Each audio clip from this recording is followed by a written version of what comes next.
వ్యవస్థల ప్రభావం కారణంగా దక్షిణ కోస్తాంధ్రతో పాటు తెలంగాణలోని పలు జిల్లాలకు వర్షాల హెచ్చరికలు జారీ అయ్యాయి.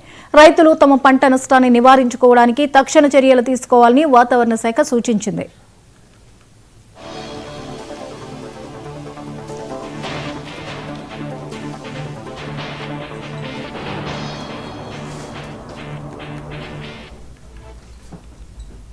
ఉత్తర తమిళనాడు పుదుచ్చేరి తీరాల పరిసర ప్రాంతాల్లో ఉన్న వాయుగుండం బలహీనపడి అల్పపీడనంగా మారింది.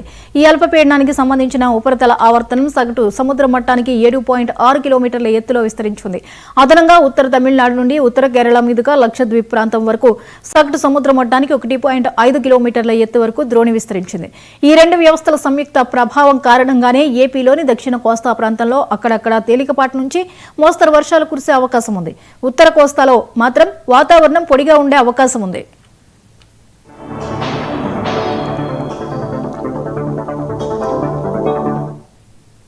దీని ప్రభావంతో ఏపీలోని దక్షిణ కోస్తా ప్రాంతాల్లో అక్కడక్కడ తేలికపాటి నుండి మోస్తరు వర్షాలు కురిసే అవకాశం ఉందని విశాఖ వాతావరణ శాఖ తెలిపింది.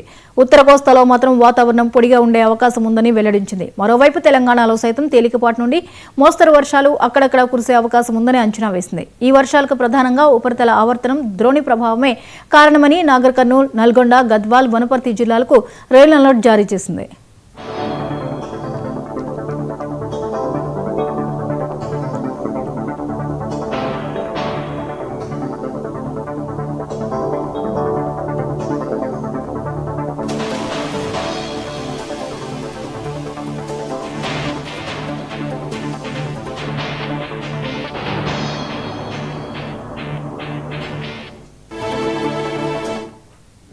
వర్షాలు తగ్గుముఖం పట్టిన తర్వాత రాష్ట్రంలో పొడి వాతావరణం ఏర్పడనుంది. అయినప్పటికీ రేపు, ఎల్లుండి ఈదురుగాలులు వీచే అవకాశం ఉందని వాతావరణ శాఖ అధికారులు తెలిపారు. ఈ గాలులు గంటకు 30 నుంచి 40 కిలోమీటర్ల వేగంతో వీచే అవకాశం ఉందని వెల్లడించారు. గరిష్టంగా ఇవి 50 కిలోమీటర్ల వేగాన్ని కూడా చేరుకోవచ్చని అంచనా వేశారు. ప్రజలు, ముఖ్యంగా రైతులు అప్రమత్తంగా ఉండాలని సూచించారు. భారీ వర్షాలు కురిసే అవకాశం ఉండడంతో రైతులు తగిన జాగ్రత్తలు తీసుకోవాలని, లేకపోతే పంటలకు భారీ నష్టం వాటిల్లే ప్రమాదం ఉందని హెచ్చరించారు. ఇప్పటికే కోతకు సిద్ధం కోసిన వరి, పత్తి పంటలకు ఈ వర్షాలు ఇబ్బందిగా మారొచ్చు.